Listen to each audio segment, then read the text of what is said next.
listening to the General Conversation Podcast, Season 2, Episode 5. I'm Valerie. This is Cord.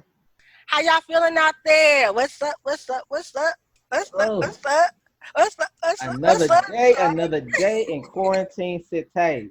I know, but you know what? How has it been though? A little bit, like it's kind of get to like a norm, right? Yeah, I think, we ain't got no choice but to adapt. Really. Right.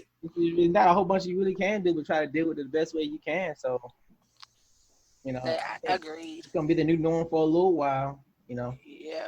So speaking of quarantining and all that good stuff, or depending on how you feel about it, I know it can get stir crazy, but I had this idea. I was like, let's play this game called BPAP, before pandemic, after pandemic. And I just was like thinking about all the stuff that like people were, could do before, and just like the ease of it, and like the something I didn't even think about. We didn't even think about. We just stuff we took for granted. Yes.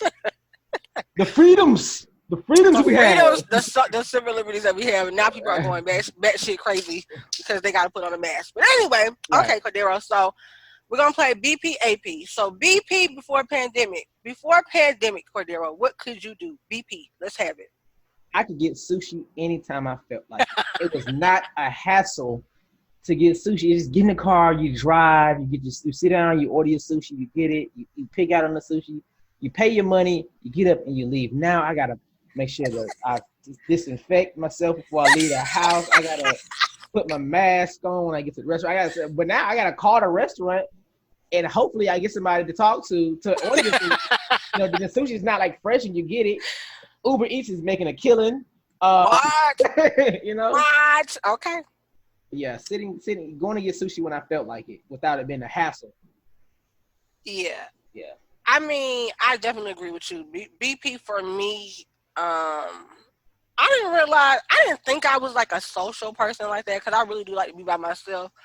But like I miss my friends and stuff, and like just being able to go out and hang out with you guys. Like, and it's not like I got a whole cluster of friends. I know, right?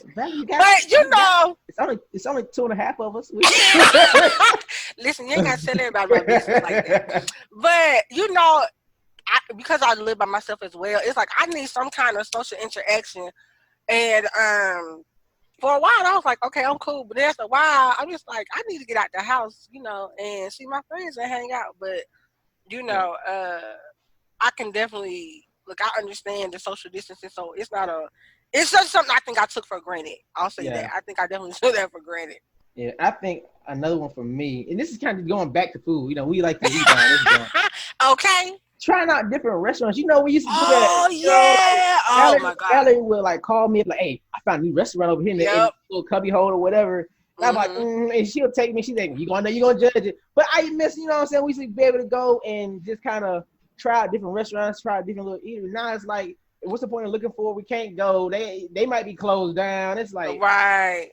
And you know what's crazy that you said that is so true, because we are such foodies, and I noticed that we were trying to up each other. Like, hey, I'm gonna take you to this bomb restaurant, and then I'd be like, okay, we're gonna see, and then I'm like, oh, this is good. And they're like, now I gotta top his, and the luxury of that, definitely. Oh my God, that's definitely a good one. Yeah. BP for me, and another one would be, I love to travel, and okay, that makes me reset myself. Like, if I can go and get to another space, go to the cabins or whatever. And also, I had started going to Toronto a lot. And so I Toronto said, y'all can't come up here. I just feel like I can't get on a plane. Honestly, to be honest, I'm not even the best flyer, but I know that's the quickest way to get to my destination. And I had got kind of accustomed to flying. And, we already in these close quarters with, men in airplanes, so it's just something that you are comfortable with, what you just do for the moment or whatever, and so you get to your destination. And so travel for me has been was a release before. It was resetting my mind. It was just something I love to do, which I still love to do, and I do feel like it's a void that's missing, and I'm just now what's it gonna be like. Man, speaking of that, Valerie, can you hear my snaps? Snap. Snap. Yeah, I can hear it. All I'm going to say about that is I had a trip to Japan.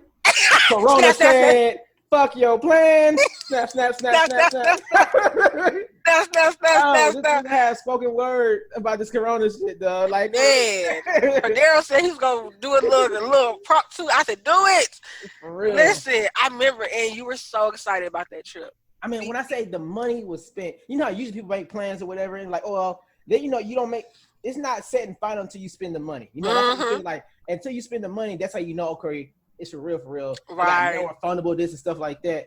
Man, I was like, okay, I'm set. I go, have my passport. You know what I'm saying? And I thought that was power to me. That was power. Everybody got that passport. That was freedom to me. So I had spent the money. Everything was set. All thing I had to do literally was get on the plane and arrive at my destination. That's it. I had everything mapped out. And Corona was like, oh, you thought wrong, my friend. Yeah, you thought exactly. On some villain shit. Yes, like pinky to the lip. I know. I do feel bad for you for that. I went to Miami with my sister and my friend came later. And it was cold in Georgia, which is January, so that's to be expected, okay? And so I had bought, it's Miami, so I was like, I wanted to stay in the country, but I needed somewhere that's going to be relatively hot. Bought some sandals, some shorts, swimsuit, packed that, but I had my bubble coat on, because we was in, I was in Georgia going there. But I was ready, though. We get on the plane, we land. It's like 40 freaking degrees in Miami. And I was like, why? And it was windy. So it made it worse. I said, what's going on? I got out the bubble coat and packed the bubble coat. I'm like, what we doing? Let me tell you. They was like, yeah, it had been 10 years since they had hit like 40 degrees, was what the locals was telling me. I was so around my birthday time, I come down here and y'all telling me y'all want me 40 degrees. I could have stayed in Georgia for this. Like, this some bull. Like, I was all the way salty. The whole trip was just kind of like blah. Couldn't really get to no beach. Like, I was in there buying jeans. The whole attitude. Then the last night we were there for dinner, I was like, Lord, I hope I don't catch a cold. I still was like, show some skin. I'm going to be out here. I'm going to be all right. But, and then it was just like a blessing. So in March, I was like, I'm just going to go to Florida, drive down there. And I was like, yeah, I ain't going to fly because, that whole Corona. But it wasn't like Corona bad. But I was like, this was like in the end of February, I was planning this. I was like, or middle of February, I was like, I'm going to go to not Miami, I'm going to go to Florida, and I'm just going to get me like a little Airbnb that's close to the beach. I'm going to walk to the beach, like have a few days. I'm going to drive down. It's going to be fine. I can at least get to the water, do a little paddle boating or stand-up paddle boarding. Just get on the water, do some yoga on the beach. I want to get my zen real right. And when I tell you, they was like, yeah, hot spots. That's everywhere. I was like, you know what? I'm just gonna stay home. I'm luckily I didn't like buy anything or pay for anything, but yeah, for your trip, I definitely was like, excuse me. I was like, dang man, I know Cordero feels some kind of way. Yeah, man. Thought you were going to Florida. Better not cross that border. Snap. Okay, who you telling? Okay, this is going to be AP, after pandemic. What's up? What we doing, Cordero? AP. So, real talk, you know what I'm saying? Of course, we talked about saving on gas. Right. You know what I'm saying? Saving on gas. I ain't had to fill up my tank in about a couple months. Right. It's been real. They gotta get you 32 to the gallon. 3 weeks to the gallon. 1 to the gallon, right. You know what I'm saying? It's all good. Let's see. What else after pandemic? Should we say after pandemic or during pandemic? Look, I know you're right. Okay, let's fix that. DP during pandemic, bruh. So what else is there? I cooking a lot. I've been cooking a lot more. Yeah. Than I was before too. Even though I like to cook a lot before, but got some new recipes out. I put them out there. People be hating on me. You know what I'm saying? Who hating on you? People know. Okay, who hating on you, Cordero? Them haters on Facebook. They're like, I'm like, you can't get none of this. Coronavirus. Yeah. I think for me during pandemic, I definitely became a lot more crafty than I thought I could be. I thought I was gonna read. Like, I ain't gonna lie. To be honest, I was like, I'm gonna read some books, but I was like, I ain't got that many books. I got books from college, and I'm like, I don't even know if this is relevant to my degree. I mean, anymore. But I didn't really read. I started looking at some books. I catched up on a lot of shows, which was kind of boring at the end. But yeah, I did become more crafty. Like I went on YouTube, and YouTube has been like my makeshift Mm-hmm. craft studio. Like just self care, like doing my nails, eyebrows, stuff that I really didn't do. I would go and outsource it and spend money. And at first, I was like, I was spending a lot of money. I'm not gonna lie. I think I just was like, I need something to do, and I don't know why I thought spending money was gonna help. I was like, it was like the makeup for stuff I couldn't do. I was supposed to be at the beach, Yeah, so I just was like spending money, and I was like buying stuff, and then I was like, okay, and like I then know Amazon they made a ton of money. oh, who you telling? Oh yeah. And then like I was like, okay, let me just. I had to put myself on like a little limit. I was like, okay, Valerie, like you need to like do as if you were do like this would be time you supposed to conserve. You conserving gas or conserving money. I had to like have a little talk with myself. Yeah. I was like just buying stuff. I think every day I had something at my door. I was like, it's a problem. I had to adjust to ordering, relying on somebody to shop for me. So doing like the Instacart. And I've had a few good experiences, but I also had some really trash experiences where like one guy bought my groceries, and I tell you, I swear that he was blowing the cigarette smoke inside the bag and tying it up and delivering it to Hell me. no. And I already told him, like you can leave it on your door, on my door. I mean, you can leave it at the door. But I'm like, you leave it at the door and it smells like hella smoke. Like, and I'm like smokes and all them things. My nose is real sensitive. I'm like, the whole house, I had to just throw the bags away. I was like, what? I was like, see, I know. I think I've been doing some real grown up adult things. Like you know what I'm saying. I got a new mattress. You know what I'm saying. Got a new mattress.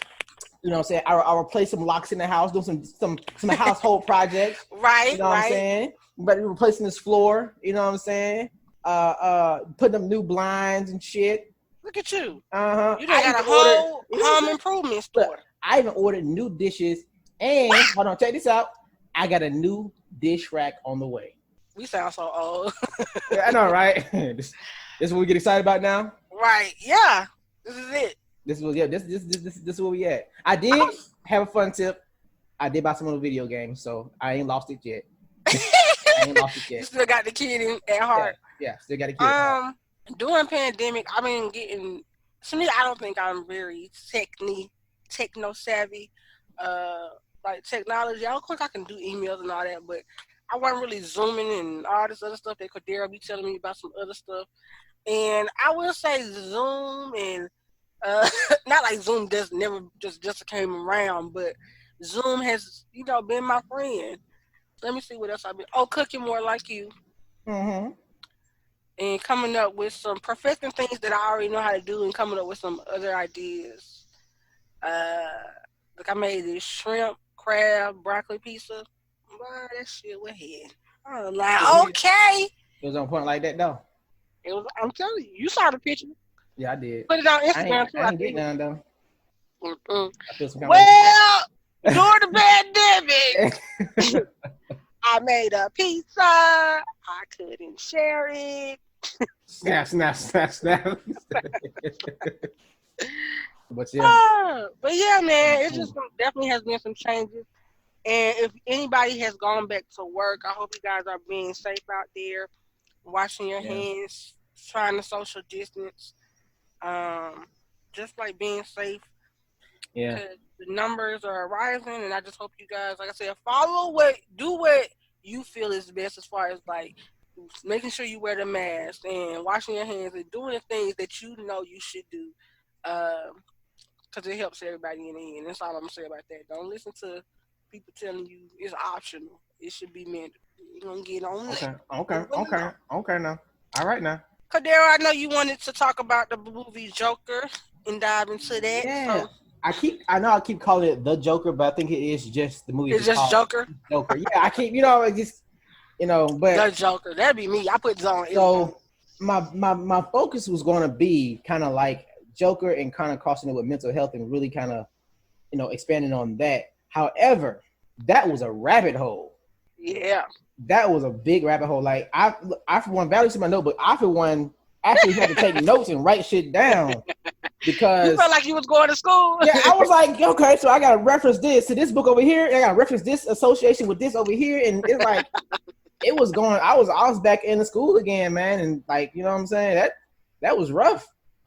So I had to bullet point it. Psychology 101. There is no way that I had to condense it and I had to shorten it because there's no way Okay. that movie the full experience as far as like trying to explain it and all that kind of stuff. So we're just gonna kind of put it with your day-to-day events, if you will. I'm gonna try to create some real life experiences or people that related to what people kind of go through on a day-to-day. All right. First thing I had in this movie that I noticed was his breaking points.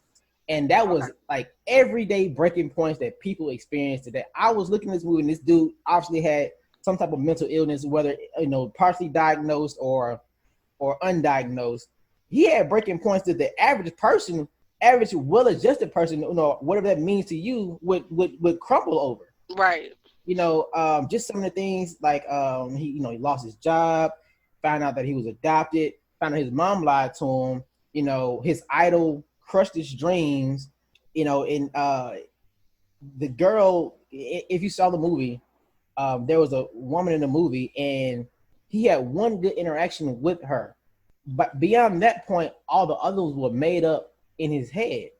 They were all very good interactions. When you watch the movie, you thinking like, when you watch the movie, I ain't gonna lie, I slick got jealous. I was like, how in the world he out here half cocked and crazy and he got her? Like, what the hell? What am I doing wrong? But Cordero, there's somebody for everybody. What am I doing wrong? I was like, what am I doing wrong? But what you come to realize is, as the movie kind of go on, the fantasy breaks is at some point he sees her again and she responds to him in a matter of like, yeah, I said hey to you, but I don't really know you like that. What are you talking about? And then it kind of all rushes back to him, and they kind of do a flashback in the movie to where all the scenarios he had with her were made up in his mind. Mm-hmm. And okay, like I said, trying to relate it to mental health, it was kind of like I said, it was a rabbit hole trying to do this research. It really was. But it's crazy how your brain will try to protect you and try to protect itself. What the general consensus was that he had so many bad interactions with society that the one good interaction he had, his brain just took it and ran with it. Right. So he had a real positive interaction with this young lady, and his brain was like, yo, we got to hang on to this memory. And matter of fact, we're going to make more. And we're going to manifest. Yeah, we're going to manifest other things of happiness for you. His subconscious, if you want to call it his subconscious or whatever. I'm not sure the clinical term or anything like that. Because wasn't he taking care of his mother who was like ill? Yeah. So yeah, even his home life, was a wreck. Right. And so, and his mother, and then on top of that, all right, speaking on that, so moving on beyond that point of just how his brain created these scenarios where he was really, in the movie, because you felt good for him, you're like, oh, this is a win for him. He's going to come on top of this, and it was like she was really his support system. When I say you watch the movie, you see that, you can be like, oh, good for him. You cheering for him at this point. And then to realize that all that like never happened, and it happened at the worst possible time. It happened at the time where he finds out that his mother adopted him. She lied about who his father was and abused him when he was younger. Right. So all this kind of happened all at once. And I was like, man, for the average person, that'll make you snap. Right. And so, he was already in counseling, and also, when he was going to get assistance, they was telling him he wasn't going to get assistance anymore. Mm-hmm. And he's like, what am I supposed to do? Like, they just, the system failed him. Yeah, which it does fail a lot of people a lot of times. That's why you ever see somebody out on the street, you don't know what their story is. And you don't know, like for him, technically, even though she adopted him, his mom was the only person that he really had as far as family wise. Mm-hmm. And a lot of times, like in real life, if you only have one person that's taking care of you, maybe they're not fully capable to take care of you in your state or otherwise. And so now you kind of, especially if you're an adult and you get out into the world, it's like, clearly he wasn't well adjusted. He had certain issues, and he would walk around with these cards like, hey, I'm laughing because I have this condition. When he gets nervous or any kind of feels, I Right. guess, intimidated, he has this. That's just his coping mechanism on his reaction, and just like in real life, like people go out and have these different issues, and you don't know if there's somebody taking care of them. You don't know what's going on. Like you just see them probably looking crazy, being out in the street, asking for money or whatever the case may be. You don't know what's going on with them, and so sometimes they don't have anybody, and so they end up on it. Or let's say they do have somebody, sometimes certified to take care of that person and know what triggers that person. And some people go, like, I can't do it. I'm not special. Even though this is family, I can't help this person. And so that's why it's good to have these programs that will help these people who need assistance. You know what I'm saying? Yeah, because I think in the movie or what have you, they were saying that she was even his psychiatrist or his not psychiatrist, but we'll call her his counselor or what have Counselor, you, yeah. told him like, yeah, this program is going to end, and and she was kind of, and it's something that you probably should not tell a person that's going through that, but it was almost like she just said, this is the truth right here. I'm sorry, this you got to do it. She was like, they don't care about people like you, and they don't care about people like me, and that's it. And when that kind of like that realization kind of, so I guess, started to kind of set in for him as the movie go on. That realization kind of set in. And you know what? I think he gives in to Yeah. the fantasy land that the Yeah. craziness of the fantasy land that he has. To be honest, because it's like I had this one little thing, hope. My mom, she was sick, but it was something that I was used to. I would watch this show and dream of being on there. I had this job that I made Mm-hmm. people smile, and things are just all the things that these little pieces things, these little tiny minuscule things I were hanging on to is now diminishing, and I'm getting told that nope, you can't even have that little bit of piece of happiness that you Right. think you got or that sanity that you think you got. You can't have that. So I'm just gonna give in to whatever I got going on, not take my medication, and just let everything come over me, and I'm just gonna be who I'm gonna be without having to have to push it back, Right. to have to hold myself for how I want to be anyway. You know what I'm saying? It's like let me just go ahead and release whatever I got going on, and y'all don't want to take care of me. That's fine. I'm gonna let my own mental illness take over, and dancing down the steps. I mean, I think that was a profound part in the movie that made you feel like, oh yeah, he with the shits. Yeah. He Like he coming down the stairs dancing to his own music. He like, ain't no music playing, but in his head, he's just like, I'm yeah, he having a was good jamming, time. right? Fuck And, out of here. You and understand? Got a whole suit on. And I think that's where everybody's like, okay. Because I think too, he had been down for so long and things were going so wrong mhm. and just people shitting on him and not understanding him It's almost like he that in you his kind of mind. feel like, okay, even though you know it's not the right way, Right. it's like, okay. You come to the moment of, I understand. Like, you get that moment, I understand. And it's just like his justification for the violence later in the movie, like you said, it just becomes things of like, dang, I understand like I can see how you got to this point. And to piggyback off what you said about his mom, like anybody can kind of clearly tell watching a movie that there's something was wrong with his mother as well. Hmm. But in his mind, she was his only source of maybe like goodness for a while. Right. And And I'm this, sure she took care of yeah, him as well, to and the best of her ability. this is what I kind of wanted to expound on. That is, even though we saw it as okay, it's clearly something's wrong with this woman. She clearly has an issue. But how many of our relationships are like that? We Right. will try to justify whether, let's say, you in a relationship with an abusive, boyfriend or girlfriend, and you're in a relationship with an abusive job. If it's the only thing that, how you say, that you get a good feeling from in your life, you'll justify all the actions around it. Or if that's all you know. For Right. example, You'll justify that you around. know, just to talk about abuse for a second. If you grew up around people being abusive, and let me just say this, I think abuse starts from verbal. I'm just gonna be honest. Like, you know, you grew up around verbal abuse and everything, and maybe even physical abuse, and you've seen that through whether it's been your family, your friends, your parents, or whatever. adult relationship you've seen, and then you get into one like it, it's kind of like, well, I'm used to this. This is all I know. I've seen my parents go through this, or my Right. whoever, Right. or my mom and her boyfriend, whoever, my aunt and whoever, my grandmother.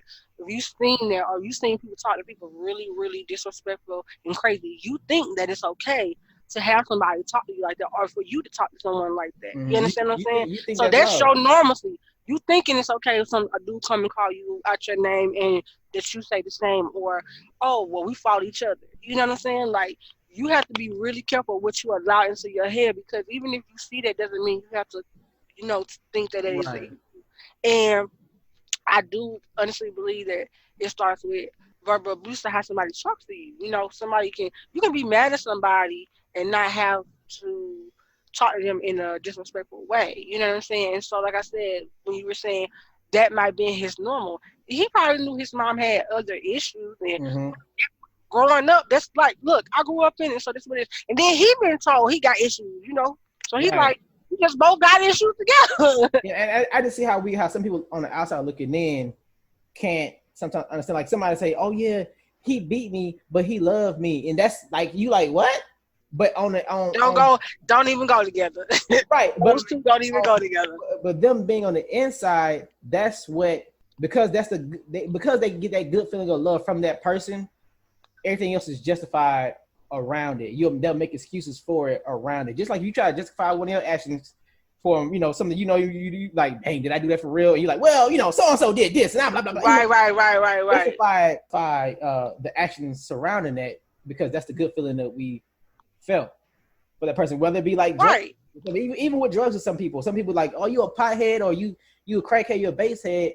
It's kind of like, yeah, there's an addiction quality to it, but if the only feeling of goodness they have is from that, shit, what you gonna say to them? I mean, And I also think too, like, just with the people that I've known that smoke, they're like, oh well, it's a relaxing thing, and it turns out to be a relaxing thing to being a dependence thing. The ones right, that I know who smoke. right. Because it's like now you have a habit, you have created a habit and an addiction in itself. Because a lot of people will say, well, marijuana is an addictive. Anything can be an addiction. Yeah, because it can turn into a habit, and so you feeling like, I'm stressed out, let me go smoke weed. I'm stressed out, let me go do this. And I'm sure that it does have that quality to be soothing, but also you have implemented into your head that I'm stressed out. Me stressed out equals me getting Yeah, marijuana. the You know what I'm saying? the And now relief it's a habit. yeah, the So, relief is marijuana. The relief right. is drinking. The relief is whatever else you got going on. And I was thinking about that with some people are like that too with cigarettes. I noticed people like, I'm stressed out. Maybe that's why I say that dude that was delivering my Instacart. I said he said that he was just chain smoking for real. Like I could imagine. Like he probably like, I'm in the midst of this damn corona Right. and I'm delivering to make money. But even with that though, like I was thinking about that and I was like, it's really just going, breathing in and breathing out. That's really what it is. You inhaling the nicotine and blowing it out. And I'm like, so you mean you can't woosah to a good time? That breathing exercise. I wanted that stimulate something for you to breathe in and breathe out. That's the whole purpose of the what's it? The nicotine is addictive. That's why it releases those I forget what they call them. It's gonna kill me now, but it releases those we'll call chemical components. That'd be my word for right now to make your brain feel good, to make you feel relaxed. For real, to break that movie down in its entirety, right, will take a long time. Just kind of going, you can see, and even with some of the lighting in the movie, right? Mm-hmm. When they focused on him, and it's something that I noticed while watching the movie, but I didn't know what it was called. I didn't know, and I'm not a cameraman, so I don't know. I'm not an editor, so I don't know the technical terms for it. But even with the lighting, they played the lighting to where the background was very kind of dark, dreary, kind of like real monotone type of thing. They played with a lot of blues in there, and so with the girl, going back to the girl, every time they showed the girl, she had a light showing her face. Like the background would be dreary and like blue and dark, but then on her it was like she had. How people say like, "Oh, you pregnant? You got a glow about you." Right. Got the glow. She had the glow for real. And then when they switched the camera back to him, it was like dark again on him. But as he had more of these made up scenarios, every time they showed the camera on him, it was a glow on her face. and then like slowly the light started coming over his face a little bit more. They thought, yeah. And it was like she was going to all his shows, and like it'd be a background in the comedy club, but she only had she had a spotlight on her. Right. So it was like, you know, bam, bam, bam, bam, and then if you pay attention to the camera angles and how the camera was positioned and the lighting and stuff like that, when his fantasy world breaks down, it's back dark for him again. Like he lost that lighting that was starting to come over. I didn't even notice that. Yeah, I was like, now I feel like I gotta watch the movie again. Yeah, I was like, is she glowing? Right. You know, she like it was like golden brown. She was like glowing. Look, that's how you feel when you like somebody like that. Yeah, yeah, exactly. And I think you looking for endorphins. I felt that. I felt that for him. I was like, dang, bro. Because I'm telling you, they took you on an emotional roller coaster with that part alone. I was like, yeah, he winning. The signs you can see his transformation of when he's really like turning. Things are really turning for him. And he was like, in the beginning, you know, he avoids eye contact. He looks down. He's not. His voice is he has a very timid voice. It's kind of like, oh, why are you picking on me? Right. And now when he starts crossing to the psychopath or the craziness that we're calling it craziness or whatever. Right. You can look at his eyes. His look is very different. It's very stern, very like focused. I told you he has like a swagger that comes over him. He looked cool for a second. I was like, what? You see, the director did a great job, and that actor, of course, Joaquin Phoenix is a great actor. He did a great job you actually saw the Joker transform into the Joker. Right. Or Joker, how you want to say his name. I think you saw the transformation, and like that's who we know. Yeah, of course he's crazy. Of course he's crazy. But that right there, oh, y'all about to like. I think fans knew like, oh, it's about to go. You better get this work. And so, like, the dude was like, you see how his gaze is different now, and this why his gaze is different. How he's looking at somebody is different. The way he's talking is different. He's not fidgety anymore. He's very confident and calm and right. And I was like, oh, that's the perfect thing. He's calm in the chaos. He's calm in his own chaos because he's like, you know what? This is it. This is me. I'm not on no medicine. I ain't got people telling me what I can't do. You know, and so. And that's what like, he said. My whole life, my mother, air quote, who I thought was my mother, this is a lie. The girl don't know me. I don't create this whole. Listen, I'd rather live in this. He probably said, I'd rather live in this fantasy land of unknowing, just being me and dancing to the beat of my own drum than to be in a situation where I am intimidated. I'm feeling worthless. I feel like I don't know where I'm going.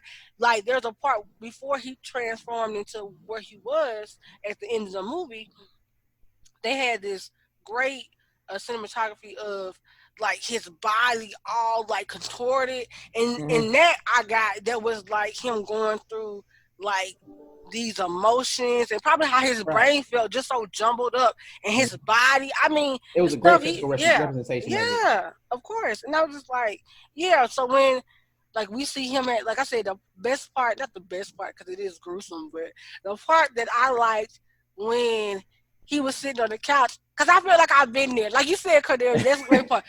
There are parts in the movie where you can definitely relate to this character, even though we know he's psychotic, right? Like, you can relate to the beginning when he's trying to take his medicine, he's trying to be, part of society, so to speak, and then you see the breakdown and the breakthrough for him anyway, and you're like, I've been there. I done been to somebody and said some disrespectful shit, and you just like, are you gonna try me when I'm in front of you though? You gonna try me when I'm in front of you? Okay, all right, bet. And it's something like, and it was something that it was kind of like a segue. Well, not a segue, but okay. The Marvel show Daredevil, right? And then in one of the later seasons, they introduced the character of the Punisher. And one of the coldest lines I ever heard him say was, "You are one bad day away from being me." Because if you know, if you watch the Marvel show, Daredevil, he was kind of on almost like on a Batman tip. He'll hurt the bad guys, but he had stopped killing them. I don't kill people anymore. I'll knock you out. I'll break your arm, but I'm not gonna kill you. You're gonna go to jail, type of thing. But Punisher, anybody know about the Punisher? He's like, yeah, everybody getting it. We're gonna let God sort him out. That's what you do wrong. God gonna sort you out when you meet him. All right. He, traps Daredevil and he's talking to him and he's like, you're just one bad day from being there. I was like, yo, how many people in this world today are one one incident, one bad day from being that motherfucker. You know what I'm saying? Man, who knows? Especially during Yes. this climate. This It's 'cause climate is making people like just. on I edge. think I think it's pushing a lot of people to their breaking point Mm-hmm. because the government, maybe the job, the Right. All of economy, that. all of that stuff, not All of knowing that. the uncertainty for a lot of people is, yeah, you can easily lose it. Most of us would like to be, especially who are adults, would like to be in some form of control of what's going to happen day by day, and we don't have that right now. So, I mean, I know I was telling you this scenario, not even scenario, but the story of how I do have road rage, right? But I noticed like I do think people are driving even more crazier. But I've noticed that even though I get upset, I was like, I'm not as drunk as I was early. Like I'm not as mad and vocal as I was Right. because I'm like, I'm mad for the moment. I don't know what this person got going on in their mind. They might be mad for a couple hours and try to. Yeah. I just don't have that kind of time to be, yeah, you jumped in front of me with no turn signal. Yeah, I'm gonna cut you out in my car, and I'm gonna keep moving as I drive off. I ain't gotta jump out no car. I ain't gotta flick you off. I mean, there were points in time, BP, right before pandemic. I might have flicked somebody off. I might have said some shit. You know what I'm saying? But now I'm like, you know what? I know what I got going on. It ain't that bad. I don't know what you got going on. That you might like. I ain't got no job. I'm hungry. My wife, my kids, whoever get on my nerves. I ain't got it. And when this car about to get repossessed, and I'm gonna follow your ass to your house. I ain't got time for that. Mine ain't that bad. I'm like, you know what? Fuck you, man. I'm gonna drive off. Like, I was like, you really have to really think. Like, even in the lines, like in the grocery store, I'm one of them people that like always got the mask on. You know what I'm saying? Especially in crowded places. And so you can tell people. I feel like I don't know. Maybe it's just me. I feel like some people that don't wear the mask are coming in and like say something about me not having this mask. Right. You looking for? Like they looking for a confrontation, and I'm like, I just don't have it. Like, especially okay, this is what I thought was just absolutely crazy. Like people are going up and coughing on people. I was like, that's like spitting on somebody. That gets your ass beat. Right? Fuck? That Like gets your ass beat. coughing on them. Like, what do you mean? I don't have to have a mask on. And coughing. I'm like, see. See, hey, look, People are fucking losing it. Okay. I finna justify it. If you cough on me during this pandemic, there's a good chance you have officially endangered my life. I got nothing to lose after this. So whatever I do to you from this point on, it's your fault, baby. It's your fault. This your dream, baby, not mine. It's your world. Oh my god! Right. So it's a. Hold on, I got one. Okay, go ahead. Coughing on me will get you 6 feet deep. Okay, you put insert that. But people are just losing their shit. I think people are just like doing what they want to do and trying to prove a point of what I don't know. Like you don't care about yourself, fine, but yeah, that like the Punisher said, you're just one bad day from being me. Yeah, nowadays that could be anybody. Right. Anybody. So I just think that in this climate, when it's already like riled up, it's like just let's not even go there. Right, let's not even go there. And so, and like I said, just going back to the movie, like I said, it's kind of crazy. And one thing that somebody pointed out, and one of the things I was watching was, in most movies like that, you kind of see you have the villain, you have the hero, right? And it was like in this movie, so to speak, there was no hero. It was just all. It definitely wasn't about. This was like a making. Yeah. This was more like a biography, so to speak. It's like and a lot of people kind of took the movies like, oh, this is gonna be kind of a Batman-esque. It had Batman characters in it, so somewhat like Thomas Wayne, Batman's father, and they even had Bruce Wayne as a young child. It had Alfred as a butler when he kind of meets up with him or whatever.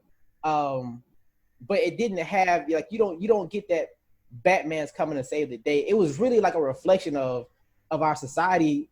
Just kind of like it to me, it kind of held a mirror up on our society, like how we really treat people and stuff like that. It's right. You see the chaos. even with today's how chaotic we got, how chaotic and things have been today, within the past couple of months.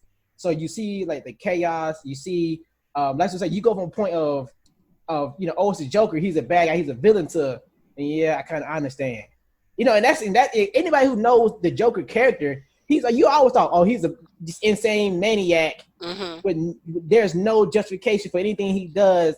Batman ain't gonna give him that work at the end of the day. Well, I think they never really. I think because we focus mainly on Batman, that the glimpse that we did get of the Joker is, he's the villain, so we don't really have to justify his Right. And this time, you got to see, what his breaking point, what his life was like before, before BJ. Before, oh, let me I shouldn't say that. But I was saying before. Okay, now. Okay, let's. We got to see like what his makeup was like, because a lot of times we talk about Batman and the hero and the, we got to see the antagonist in this movie. Yeah, but it was very well done. It was very, and I love that they didn't do it as a comic like thing. They did it more of like a humane, like you can relate to this person. That movie was more human than it was like. Yeah, it was very human, like scenarios. And just think about like when he shot the guys on the train, like they was kicking them and stomping them and stuff like that. Right. Like, and he shot them, and you're like, well, they had it coming. You get the sense of they had it coming. Because like self-defense, but no, because you know what you can say, that's self-defense. Right, and then but you see it kind of tip because the other dude kind of pointed out when the other guy, one of the guys ended up running, trying to get away from him. He runs the guy down and shoots him in the back, and shoots the guy in the back. Why is he trying to run the stairs or what have you? Right. And even in that scenario, you find yourself, it's like you gotta check yourself because you don't feel bad for the guy that got shot. You just like, it's like, all right, So it's crazy how I think maybe in that particular scene that when he's like clenching the guy down or whatever, I think because of everything that happened, it's like you see. I don't know if it's not that you don't feel bad. It's just like we know what he went through. It comes. You know what I'm saying? It gets to that I understand moment. It's like we know what he went through, and so we can see how he snapped. Not saying it's justified, but we can see how a person can snap. That's why I always say. I'm sure people have heard this from older people, and you don't know what somebody's going through. So while you sitting there bullying somebody in school or whatever you got going on, you don't know what their home life like, what their mental status is like, and you doing all of this, and maybe you ain't even about that life. Like you're not even a fighter. You just got a joke. Oh, I'm glad you said that. And so just kind of piggybacking off what you just said is how the movie progressed. He starts committing these violent acts and start acting out and things like that. Right. And it gets to a point where he said, "Oh, so me being this way has elicited some type of positive reaction." Because prior to everything, people was liking him. Yeah, they started. Yeah. People kind of, you see him, he getting a little bit more respect. People kind of, that whole thing. And so he's like, me acting like this gives me this positive reaction. He probably felt like me being me and not, like I said, being on these pills or whatever. Me being me. This is the audience I want. It might not be what I was trying to do. I was trying to be funny. I was trying to tell these jokes to y'all. Yeah, y'all wasn't. Yeah. But now, me having my own kind of justice, the way I feel like me allowing my crazy to be out in the open and forefront, it's like, okay, I see, and they with it. Yeah, and let me tell you, and this is the craziest part. It's kind of like how we look at a community, right?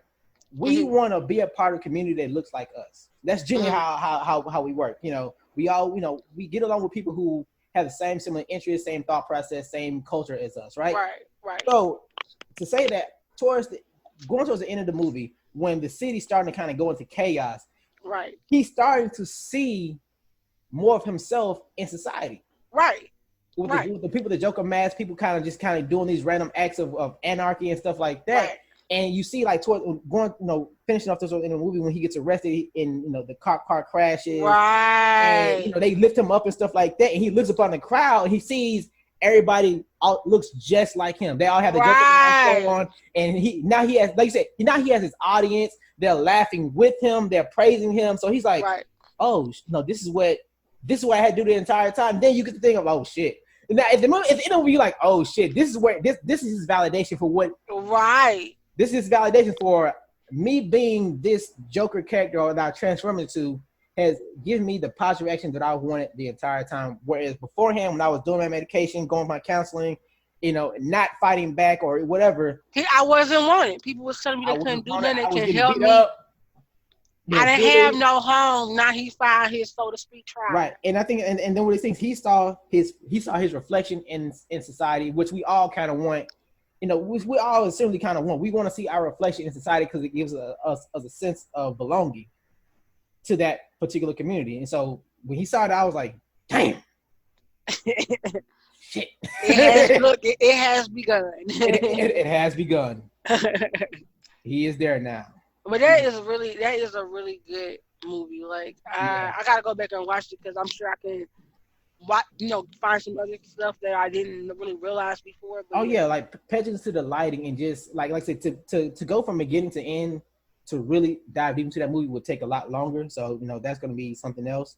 Right. But just pay attention to like the lighting and like I ain't gonna lie, the part that got to me the most was the interaction with the chick. I was like, man. Because I was rooting for my boy. I was slick jealous, but I was like, yeah, he can turn this around. And, I was like, he can turn this around. He about to have some good points or whatever. And, man, I was like, damn, bro. Because she had a son in the movie. And wasn't he talking to the son, too, at one point? I think she had a little girl. I think the only action he had with the little girl was with the same interaction he had with the mom. So them two. But you see how he created that whole. Right, he created that whole scenario because he was the only good positive interaction with a human being that he had. So he took it, ran with it, and he milked that for everything that was worth until I guess his brain just couldn't create any more scenarios, and it came crashing down. I forgot the exact part of how it came crashing down. Because I think he knocked on her door and said something or something. He knocked on her door. It was something like that. And she's like, who are you? And she was like, what? Yeah. Yeah. And so and what's crazy was the scenario had got after his mother had got hospitalized because she had like a stroke or something like that, right? Uh-huh. So he was in the hospital, but the scenario he had created was she was in the hospital with him. The made up girlfriend. Was in the hospital with him and like, it's gonna be okay, giving him the support that he needed during that. Right. But during that time, it was also when the vision, the hallucination had broken, and then it was like all this was fake. My mama lied to me. She wasn't real. Thomas Wayne's not my dad. My mom was crazy. I got abused, and it was like shit. Right. So I forgot about that. He did think Thomas Wayne was his daddy, didn't he? Because that's what his mom had told him. Because she was crazy. Yeah, she was crazy too. We knew she was crazy, but like I said, he like this is mom's. And I think, as a matter of fact, he ended up killing her. Yeah. Hospital. You lied to me this whole time. You lied to me. He had, even though he was, started committing acts of violence, it didn't seem like he committed any violence against anybody innocent. Yeah. And I was trying to go through and I was trying to see exactly if he did that because I remember when they were in his apartment and the guys came over there because I think that one guy was worried about, hey, that gun I gave you, it's got bodies on it now. I need that gun. You know what I'm saying? What's going on? I need that gun back or whatever, right? So when the big guy and the little person came over there, the little person being his friend had always treated him like with some form of respect and always been nice to him. So yeah, he killed the big guy for once again because he was trying to take advantage of him the whole time though. Right, and at this point he had transitioned into what we know as Joker now, right? And so he wasn't taking no shit, And so the big guy came over there was basically trying to take it. He thought these were his friends, but the big guy came over there was trying to take, trying to bully him and all this kind of stuff all over again. And so he kills the big guy in front of the little person. Right. I forget their name or whatever. And so the little person's like freaking out. He's like, okay, he think he's gonna die. He's like, hey, you know what? You've always been nice to me. You've always treated me, with some form of respect. You're right. Yeah. Go ahead, you can leave. You good. You good. Because he was trying to get it the lock, and I was like, don't do it. Don't hurt him. Yes, he was trying to get it the lock. Exactly. Like, this some bullshit. He was bullshit, man. I'm about to die. Like, you know what I'm saying? He was right because, like I said, at this point, Joaquin Phoenix had transitioned into his beginning Joker stage where he wasn't taking the crap anymore. Right. And so he had killed, and you gotta see out this big dude had 200 pounds on him, easy. Right. Easy 200 pounds on him, and he made quick work of him. It was gruesome. And the little dude was like, and the little dude was like, yo, I saw what you did to my man's over here. I ain't got a shot in hell, right? I ain't got a shot, no chance in hell. He thought he was finito. Yo, he thought he was done. Thought he was done, right? Right. So, he's trying to jump in the lot, and dude was like, "Oh no, you good, man? You been good to me." Right. You go ahead. And like jump the lot, like here you go. Like, hey, let me help you out. Look, we knew when he had first locked the door. I said, oh yeah, exactly. Exactly. So the moral of the story is that fucking be nice before you. Okay. Better fucking put on a smile. Okay. Put on a smile, things won't get wild. Snap.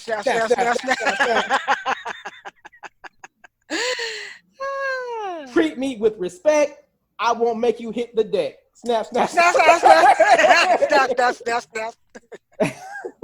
This is gonna be our spoken word corner. I know. Valerie, do you have anything that you want to add? Any more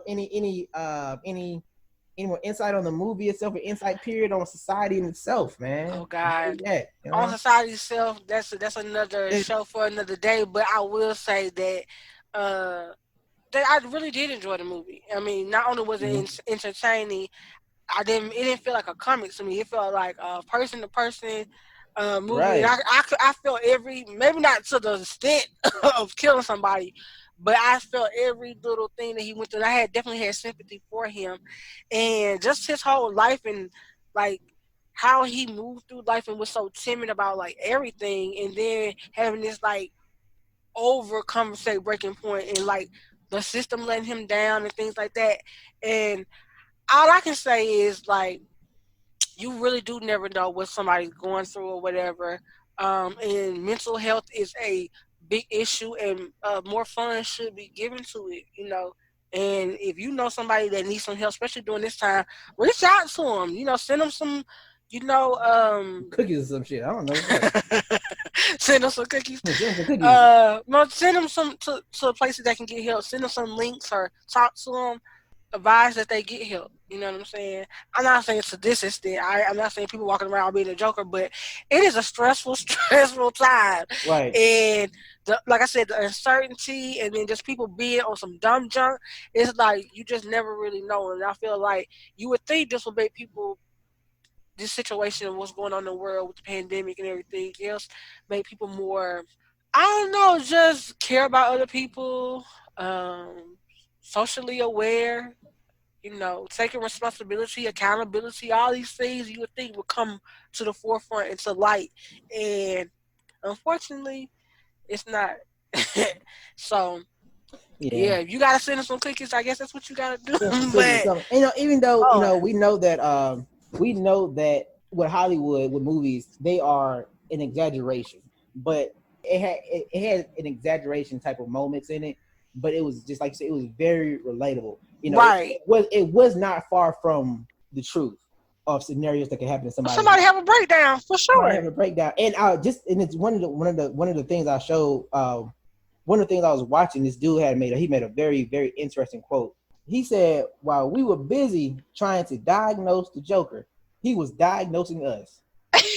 Yeah. Like, shit. Because a lot of people in his life, in the Joker life, was like the guy, the guy he worked with was taking advantage of him. All he wanted to do was make people smile. That's what he said. All I want to do is make people smile. I just want to, because he was unhappy, and that said a lot to. I know I'm not happy inside. I know I got this condition and stuff, but one thing I can do, I want to make people happy. I'm finna bring a tear to your eye. You ready? Go ahead. They remind me of Robin Williams. Oh yeah, funny dude. Real Robin Williams. Yeah, rest in peace. Yeah. Everybody, I think Mrs. Doubtfire was like one of my favorite movies as a kid. He made us laugh for years. He did. Repeatedly. But did he take his own life? Yeah, he committed suicide. It was like fuck. Robin Williams, the happiest man on the planet. Like, That's what we doing? thought. That's what we assumed. That's what he Exactly. assumed to us, but that might not be Exactly. what. Clearly, But that wasn't what was going but on like in he his was, eye, like you his said, head. with that movie, he was a clown trying to make people laugh, but he himself was not happy. Right. So So I don't know. y'all ask for help if you need it. For sure, Yeah, for sure. And sometimes people don't even know they need help. So yeah. that's unfortunate. But I think you did this was a good topic about just mental health and just in a more relatable like way. Right, right. Because like I said, I was trying to because people who know the two, I kept referencing that it's called the DSM. They got different versions: DSM 3, 4, 5. The DSM is just a list of qualified, a list of qualified mental conditions. What they really qualify as a mental condition. So if you go look at the DSM, Uh huh. I forgot what the acronym actually stands for. But if you can look at the DSM, you can just Google it, and it's an actual book that qualifies what they say is a mental disorder and what's not, and it's an entire book on that. So Yeah, we look at that. Some of us might have some of that stuff anyway. Like, yeah, yeah, you that be right. man, you'd be surprised. Like people, you like, I know who got that shit. All I know who got right. that. Okay. Like, yeah. Right here, page Okay. 32. This you right here, nigga. Right. This what you got. Okay. Like, So yeah, man. But this has been our time. Kadira, did you want to add anything on there extra? no, I am good. I'm gonna try not to fall down this rabbit hole again. Right. No, but it was a good topic. I liked it. I liked it. Hope you enjoyed listening to us. And we just wanted to come out and reach out to you guys. So that's been us. This has been our time. Peace. Peace.